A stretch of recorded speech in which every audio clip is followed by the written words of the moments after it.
सर्वांनी शांत बसायचं विद्यार्थ्यांनी आवाज येतोय। मैं भारतवर्ष का हरदम अमित सम्मान करती हूँ, यहाँ की चंदनी मिट्टी का हमेशा गुणगान करती हूँ, हमेशा गुणगान करती हूँ। मुझे चिंता नहीं है, मुझे चिंता नहीं है स्वर्ग जाकर मोक्ष पाने की, तिरंगा हो कफन मेरा यही अरमान रखती हूँ, यही अरमान रखती हूँ। प्रथम परपूज्यांना दादापाटी शेळके साहेब यांच्या पदस्पर्शाने पावन झालेल्या वसुंधरेला नमन करते। देशाच्या स्वातंत्र्याच्या यज्ञविधीत आपल्या प्राणांची आहुती देणाऱ्या सर्व ज्ञान अज्ञान क्रांतीवीरांना अभिवादन करते। ज्याच्या अस्तित्वामुळे रानमोच्या दगडधोंडांना स्वराज्याचा शेंदूर फासला गेला, गोरगरिबांच्या लेकीबाईंची अब्रू वाचली, देवळात देव राहिले आणि तुमच्या आमच्या डोईवरच्या शेंड्या वाचल्या, त्या छत्रपती शिवाजी महाराजांना माझा मानाचा मुजरा, मानाचा मुजरा। संत ज्ञानेश्वर, नामदेव, तुकाराम, एकनाथ, मोहम्मद पैगंबर यांसारख्या महानुभावांनी घालून दिलेल्या उदात्त परंपरेसमोर नतमस्तक होते।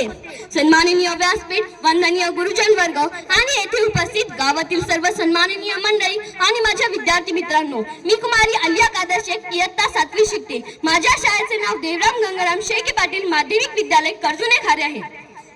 मित्रांनो, स्त्रियांच्या कुंकवातून, संतांच्या वैराग्यातून या देशाला स्वातंत्र्य मिळाले, म्हणून आपण सर्वजण या तिरंग्याची श्रद्धेने आणि विनयाने पूजाच करू।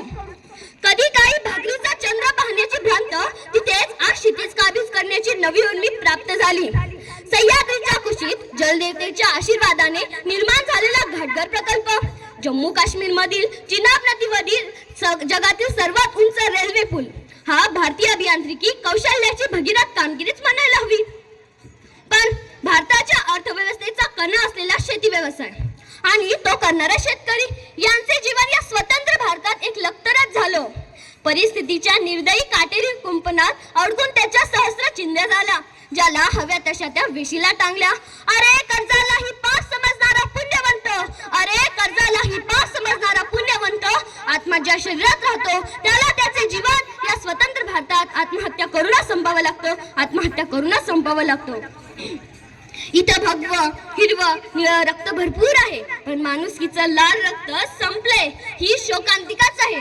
कधी काही म्हणे म्हातारी माणसं काठीला सोन्याची घुंगरू बांधून फिरत होती, पण आज म्हाताऱ्यासह काठी बेपत्ता होण्याची वेळ आली आहे। माणूस चोरी करतो, पण त्याचा शोध बिचाऱ्या कुत्र्यालाच लावावा लागतो। एक बार मंदिर में जाकर पत्थर भी भगवान बन जाता है, एक बार मंदिर में जाकर पत्थर भी भगवान बन जाता है, लेकिन हमेशा मंदिर में जाने वाला आदमी इंसान ही नहीं बन पाता, इंसान ही नहीं बन पाता। म्हणून विद्यार्थी मित्र हो, भरपूर कष्ट करू, अभ्यास करू, कारण गैरमार्गाचा वापर करून झटपट यशस्वी होण्यासाठी बांधलेली मनोरे किती कुचकामी असतात याची प्रचिती आपण पूजा खेडकर या प्रकरणातून आपल्या समोर आली आहे। रामायण